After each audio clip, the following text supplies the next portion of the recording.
आप देख रहे हैं BBN 7 न्यूज, सार्थक सच।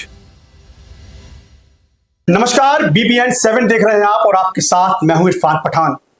उत्तर प्रदेश की राजनीति में अपना अहम स्थान रखने वाले स्वामी प्रसाद मौर्य जी ने अपनी खुद की एक पार्टी बना ली है, अपनी जनता पार्टी। और उत्तर प्रदेश में त्रिस्तरीय पंचायत चुनाव के साथ साथ विधानसभा चुनाव की सुबुगाहट तेज हो चुकी है और ऐसे में स्वामी प्रसाद मौर्य खुद बुंदेलखंड के दौरे में है और हमारे साथ मौजूद हैं। आपका बहुत बहुत स्वागत है। बहुत बहुत धन्यवाद। इस समय जो वर्तमान समय चल रहा है और ऐसे में अचानक त्रिस्तरीय पंचायत चुनाव के साथ साथ जो विधानसभा चुनाव है और एकदम से बुंदेलखंड का दौरा, उद्देश्य क्या है? देखिए, जहां तक रही बात दौरे की,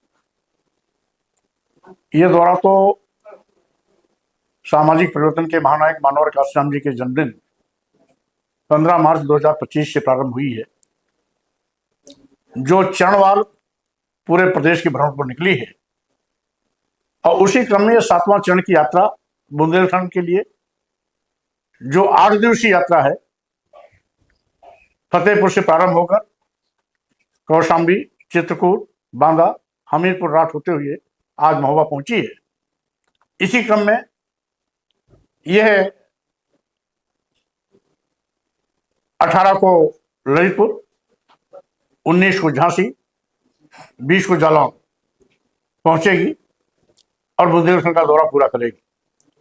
बुंदेलखंड दौरा पूरा होने के बाद अपनी जनता पार्टी संविधान सम्मान जनहित इंकार यात्रा के माध्यम से प्रदेश के 52 जिलों का दौरा पूरा कर चुकी होगी।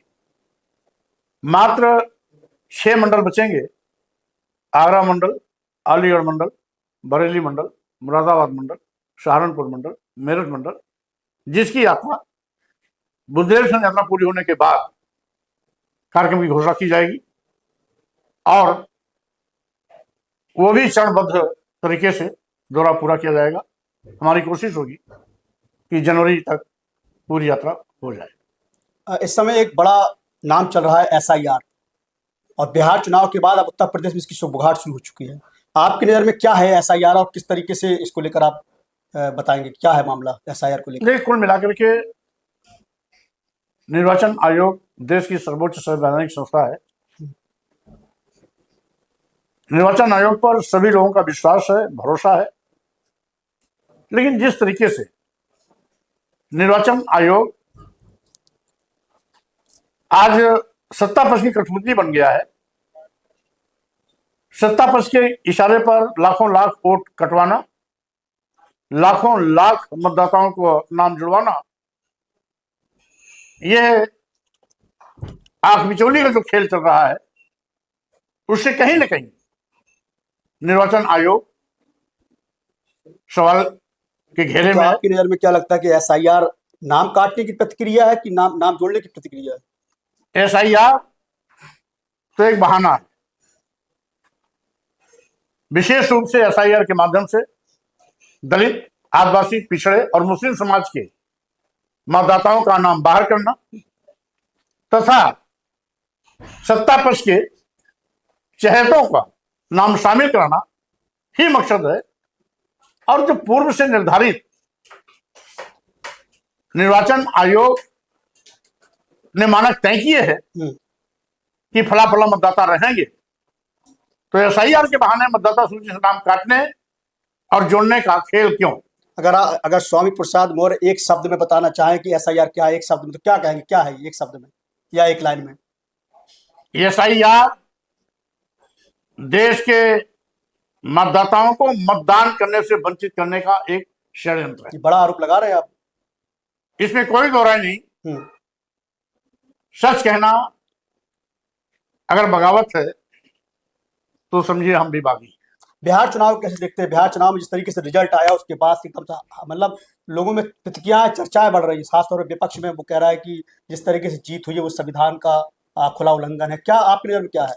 देखिए, सभी ने देखा, social media, electronic media, print media के माध्यम से भाजपा के चोटी के नेता बिहार चुनाव क्षेत्र से दौड़ाए जा रहे थे। यहां तक कि स्थानीय प्रदेश सरकार के मंत्री और केंद्र के मंत्री की गाड़ियों पर ही पत्थर चले। मंत्री लोग अपनी जान बचा के गाड़ी में बैठ के भागे, यानी सत्ता पक्ष को प्रचार करने तक नहीं दिया गया। और उसके बावजूद जब परिणाम आया तो भाजपा गठबंधन के पूर्ण प्रचंड बहुमत की सरकार बनने का जो जनमत है, यह है स्वाभाविक रूप से चकित करने वाला है। जो प्रचार नहीं कर पा रहा था उसका पूर्ण प्रचंड बहुमत की सरकार कैसे, यानी ये जनमत का फैसला नहीं, ये ईवीएम के दुरुपयोग और सत्ता पक्ष के मनमानेपन का परिणाम है। आपने अच्छी बात छिड़ी ईवीएम। पूरे चुनाव, बिहार चुनाव में कहीं ईवीएम का जिक्र नहीं हुआ, और जब चुनाव संपन्न हो गया उसके बाद अचानक से ईवीएम की चर्चा होने लगी। देखिए, ईवीएम की चर्चा तो पहले भी होती रही है। पिछले 3, 4, 5 सालों से लगातार ईवीएम पर सवाल खड़े हो रहे हैं।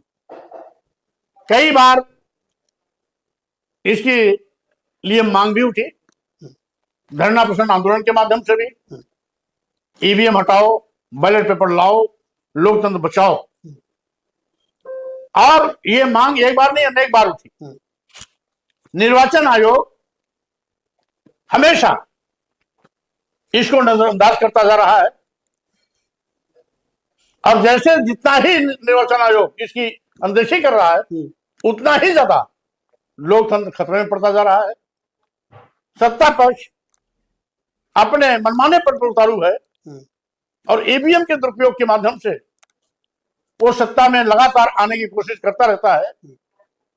और यही कारण है कि मतदान जनता करे या न करे, वो पहले गारंटी दे देता है कि भाजपा की सरकार बनेगी। अच्छा, अपनी जनता पार्टी ईवीएम के पक्ष में है कि ईवीएम के विपक्ष में है? अगर वो चुनाव लड़ने जा रही है आने वाले समय में, तो क्या लगता है कि ईवीएम का खुल के विरोध होना चाहिए, या सीधा चुनाव आयोग से कह दी जाए कि भाई हमको बायकॉट है, हमको चुनाव में लड़ना? देखिए, अपनी जनता पार्टी की ये मान्यता है कि जब ईवीएम पर सवाल बार बार खड़े हो रहे हैं, वेस्टर्न कंट्रीज से जहां पर ईवीएम चली थी, सवाल उठने पर जो वहां पर बैन कर दिए गए, तो भारत में ईवीएम पर बैन क्यों नहीं? भारत में बैलेट पेपर का फार्मूला क्यों नहीं लागू किया जा रहा है? अपनी जनता पार्टी चाहती है कि ईवीएम खत्म हो, बैलेट पेपर सिस्टम लागू हो, जिससे कि लोकतंत्र बचा रहे, लोकतंत्र की रक्षा हो सके, और जो संवैधानिक लोगों का एक फंडामेंटल राइट है, हर व्यक्ति को वोट देने का अधिकार, वो अपने वोट को जहां चाहे अपनी इच्छा अनुसार दे सके। एक सामाजिक संगठन ने एसआईआर को लेकर जनहित याचिका दायर की है, क्या लगता है ये उचित है?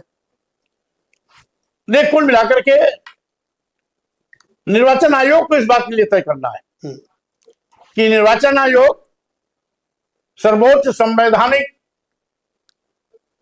संस्था की गरिमा बनाए रखना चाहता है, या सत्ता पक्ष की कठपुतली बनकर उसी इशारे पर नाचना चाहता है।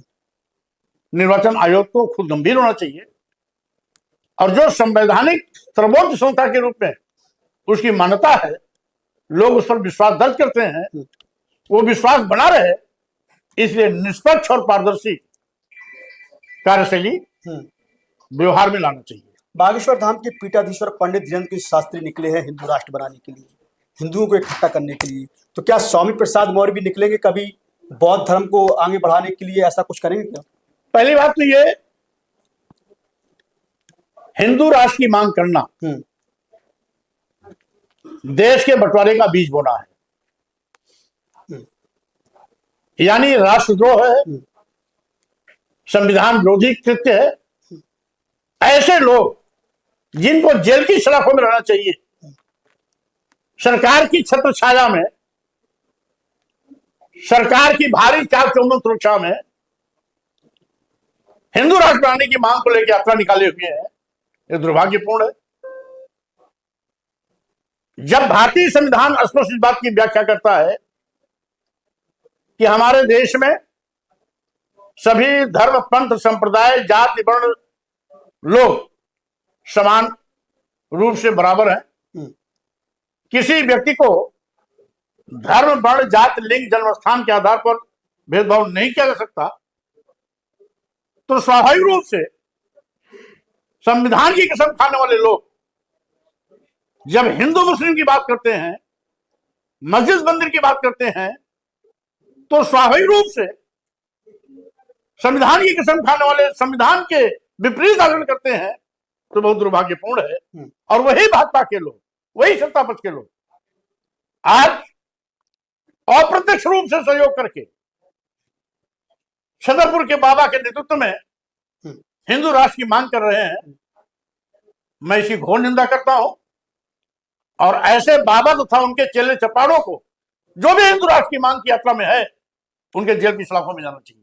यानी स्वामी प्रसाद मौर्य हिंदू राष्ट्र के विरोध में या हिंदू राष्ट्र को लेकर क्या बौद्ध धर्म को बढ़ाने का काम करेंगे? हम करें कि आखिर जब जरूरत आजादी के बाद भारत संप्रभु राष्ट्र है, हमारा अपना भारतीय संविधान है, जरूरत नहीं है तो अलग से राष्ट्र की मांग करना वाकई में ये देशद्रोह में आता है, राष्ट्रद्रोह है, संविधान का विरोध है। ऐसे लोगों के खिलाफ आपराधिक कृत्य का मुकदमा दर्ज कर जेल की सलाखों में भेजना चाहिए। ऐसे लोगों को हतोत्साहित करना चाहिए, प्रोत्साहित नहीं। अच्छा, आजम खान के आप हमेशा शुभचिंतक रहे हैं। अब इस समय उनको और उनके बेटे को अचानक सजा हो गई 7 साल की नकली पैन कार्ड को लेकर, तो इस सजा को कैसे देखते हैं और क्या किस तरीके से उनका मतलब आप समर्थन करते हैं? देखिए, जब सरकार आजम खान जी को, पूरे परिवार को जेल में लगातार भेजने का मन ही बना लिया है,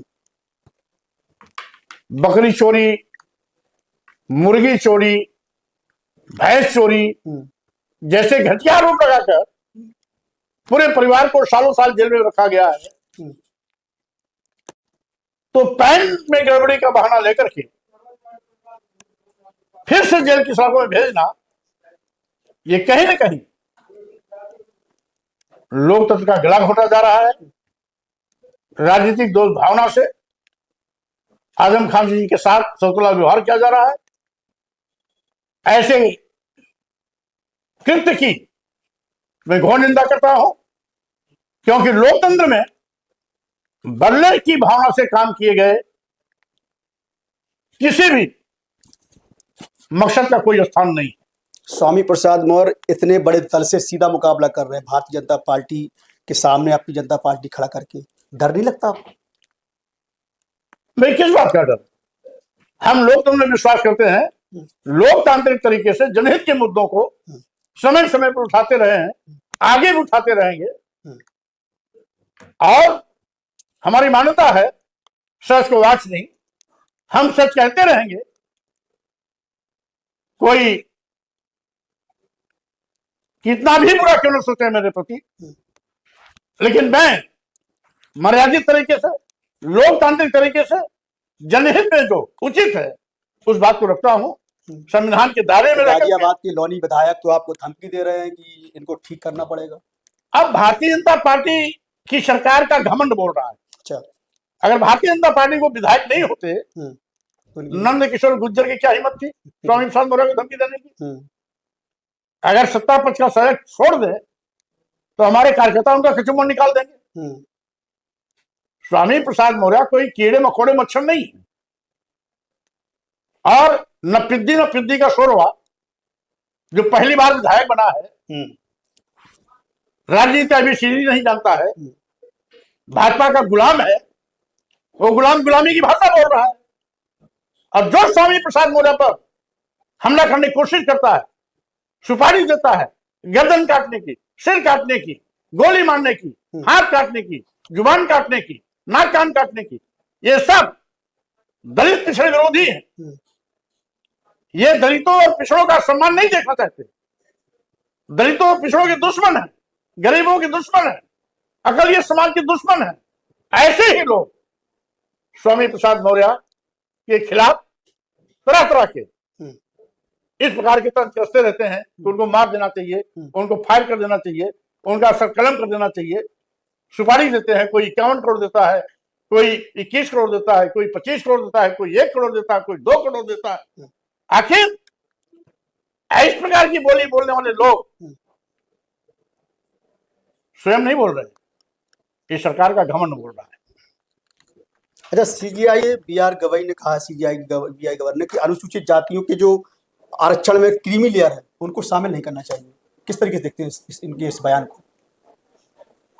नहीं, आज जब ईडब्ल्यूएस में हम्म, क्रीमी लेयर में छूट है, हम्म, उससे कम पर हम्म, शेड्यूल कास्ट और बैकवर्ड क्लास के लोग क्रीमी लेयर की परिधि में आ जाते हैं, हम्म, और उससे ज्यादा इनकम होने पर ईडब्ल्यूएस वालों को छूट है, तो शेड्यूल कास्ट और बैकवर्ड क्लास के साथ भेदभाव क्यों?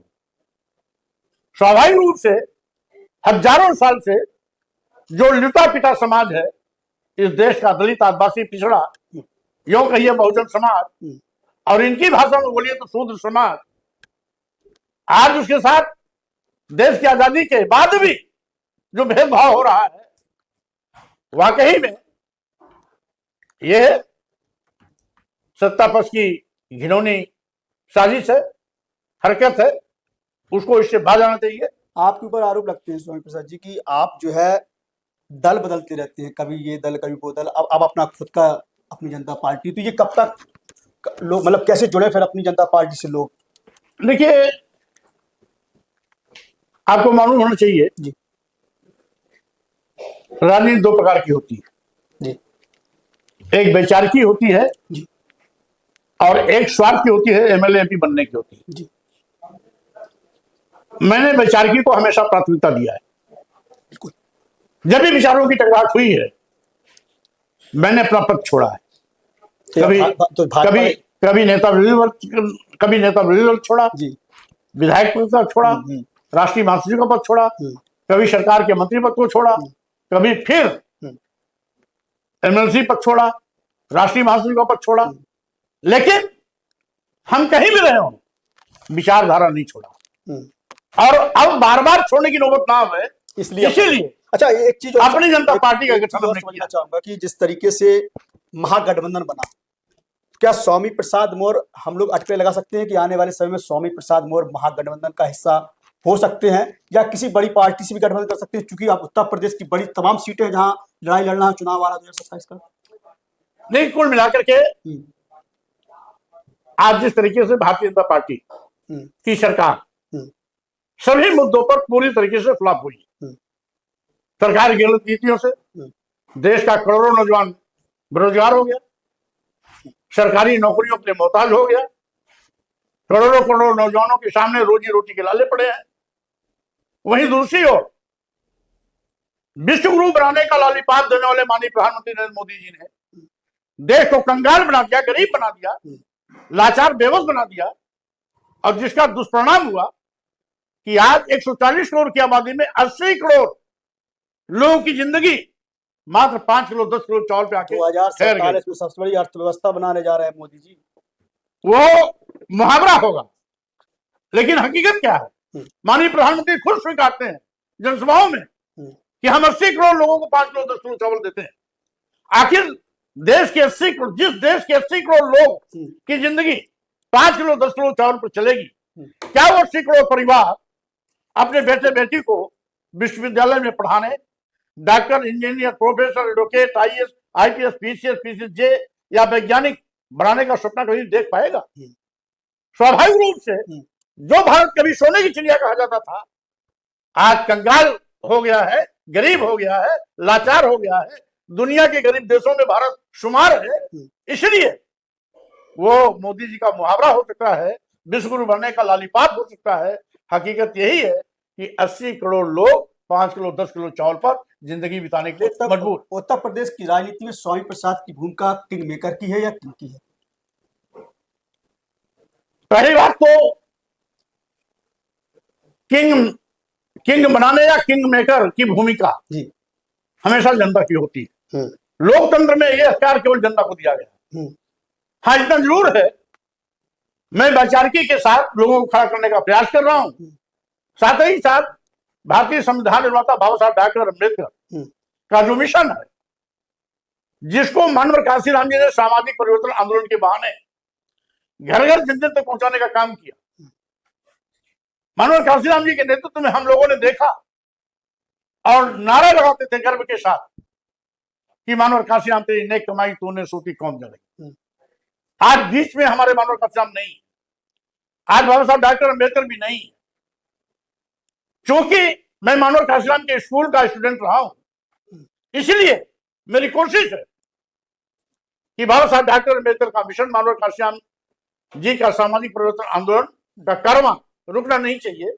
इसलिए अपनी जनता पार्टी के माध्यम से मैं बाबा साहब डॉक्टर अम्बेडकर के मिशन और मानव काशीराम के सामाजिक परिवर्तन आंदोलन को घर घर ले जाना चाहता हूं और इन्हीं के विचारों पर मैं सरकार बनाने के लिए भी कवायद कर रहा हूं। जब पिछड़ों की अनदेखी के आप तमाम आरोप लगाते हैं, तो ऐसी कौन सी नीतियां हैं जिसको तत्काल बदलने की आवश्यकता है? अगर ये बदल जाए तो पिछड़ों को उनका हक मिल जाएगा। सरकार में ऐसी कौन सी नीतियां को चेंज कर देना चाहिए, तब उनको हक मिल जाएगा उनका? क्योंकि दुर्भाग्य से आज डबल इंजन की सरकार पहले से ही मन बना बैठी है। जो हिंदू राष्ट्र की बात करती हो, जो भगवाकरण की बात करती हो, जो हिंदू मुस्लिम की बात करती हो, जो मस्जिद मंदिर की बात करती हो, वो हितैषी कैसे हो सकती है? अगर सही मायने में सरकार को गंभीर होना ही है, सरकार को अपनी जिम्मेदारी जवाबदेही तय करनी ही है, उसे प्रयास करना चाहिए।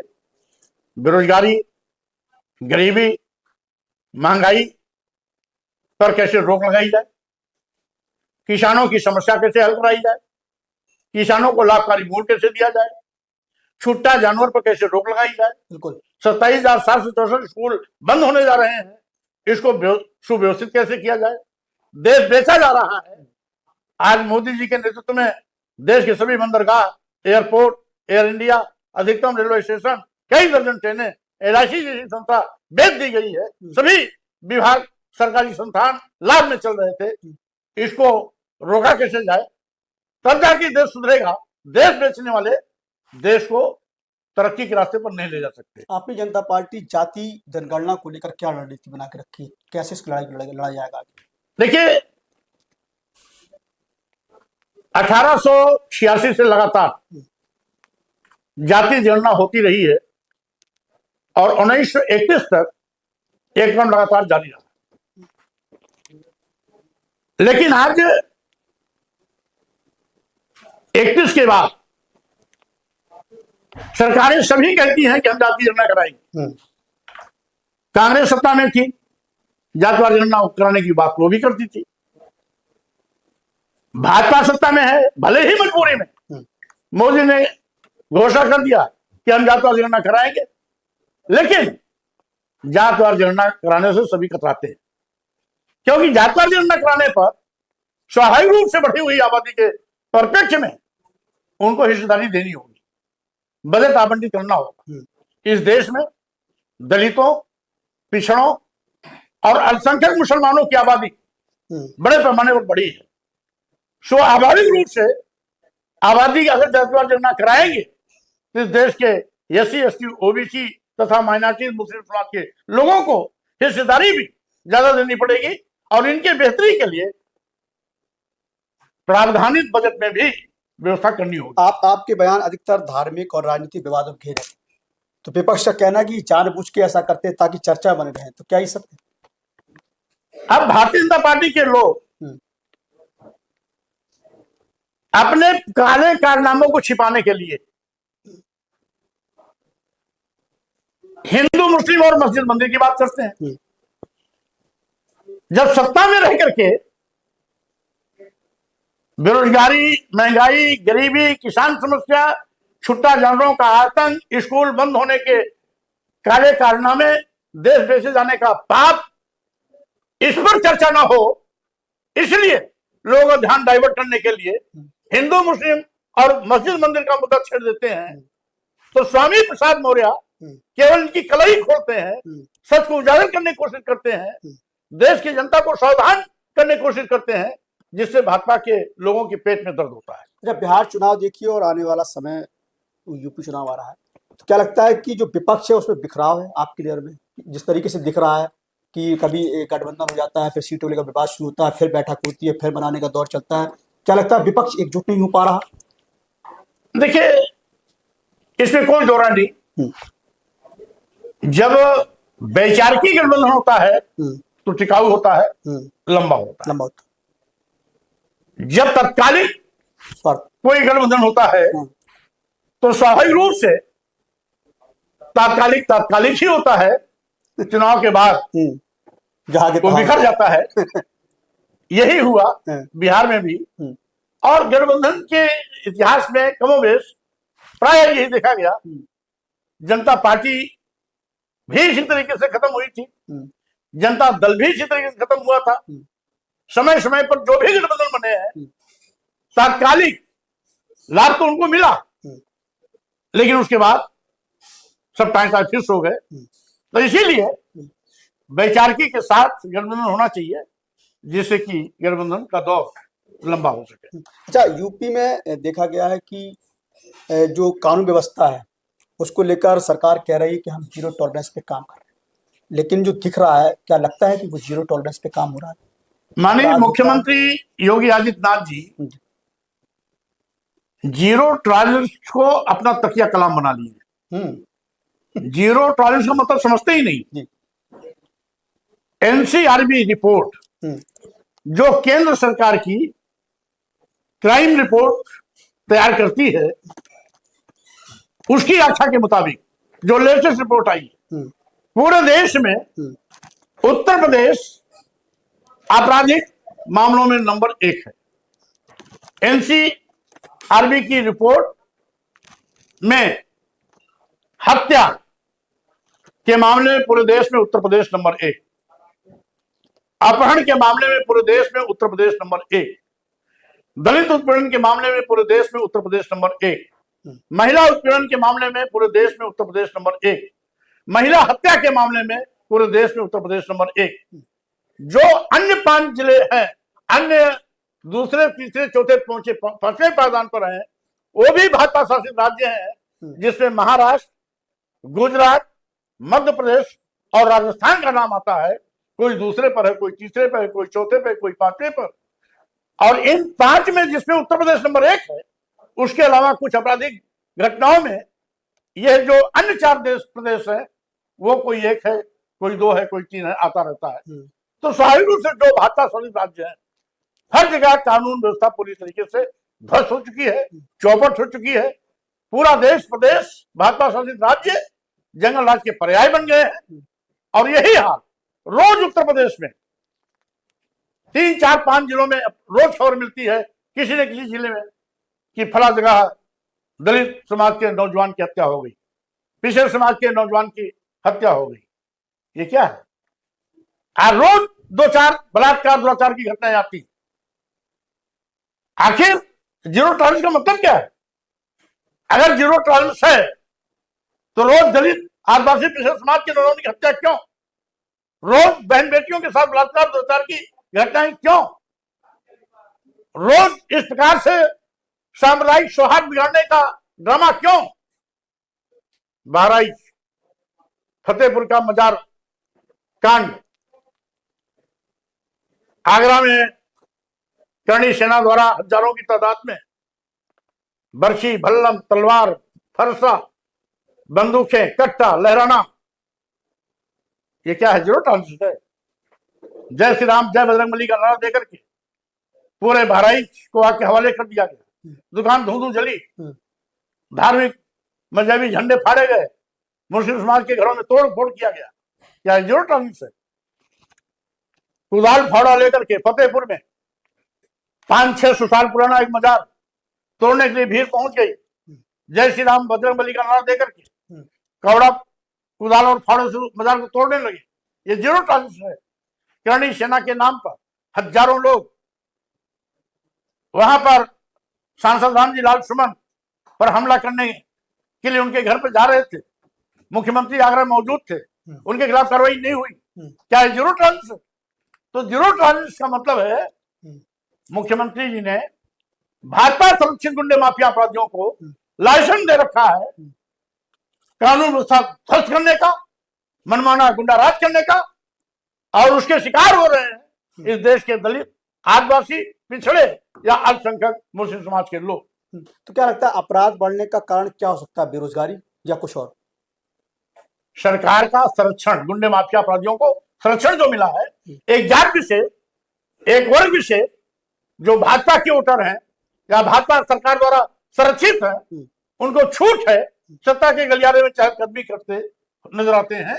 और दलित, आदिवासी, पिछड़े या मुस्लिम समाज का कोई वर्ग छोटी सी भी गलती किया, दर्जनों मुकदमे दर्ज हो जाते हैं, घर बुलडोजर चला जाता है। लेकिन भाजपा संरक्षित गुंडे, माफिया अपराधी, कितना बड़ा कुख्यात हिस्ट्री शीट अपराधी क्यों न हो, उसके घर पे आज तक बुलडोजर नहीं गया। अच्छा, आने वाले विधानसभा चुनाव में अपनी जनता पार्टी कितने सीटों पर उतरेगी और किस तरीके से उतरेगी, क्या रणनीति बना? देखिए, कुल मिलाकर के अपनी जनता पार्टी सभी 403 विधानसभा तैयारी कर रही है, लेकिन मकसद हमारे पास बड़ा है। संविधान बचाओ, भाजपा हटाओ, लोकतंत्र बचाओ, भाजपा हटाओ, यूपी बचाओ, भाजपा हटाओ। इसलिए भाजपा हटाने के लिए लाइक माइंडेड लोगों से हाथ मिलाने में हमें कोई गुरेज नहीं होगा।